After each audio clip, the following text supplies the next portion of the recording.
ওয়ালাইকুম।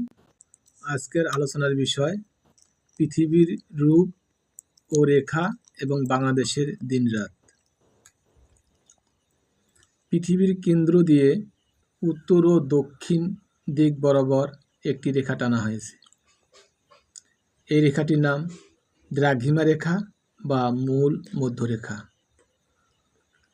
এই রেখার উত্তর অংশকে বলা হয় উত্তর গোলার্ধ এবং দক্ষিণ অংশকে বলা হয় দক্ষিণ গোলার্ধ।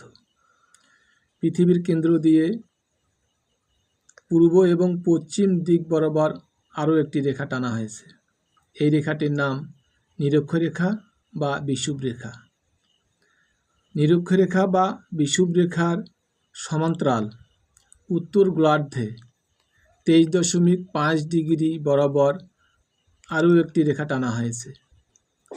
এই রেখাটিকে উত্তর অক্ষরেখা বা কর্কট ক্রান্তি রেখা বা ট্রপিক অফ ক্যান্সার বলা হয়। উত্তর গোলার্ধে যা হয় দক্ষিণ গোলার্ধে তার ঠিক বিপরীত হয়।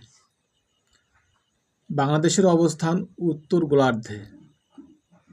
বাংলাদেশের সবচেয়ে বড় দিন ও ছোট রাত হয় 21শে জুন এবং বড় রাত ও ছোট দিন হয় 22 ডিসেম্বর। আশা করি বুঝতে পেরেছেন।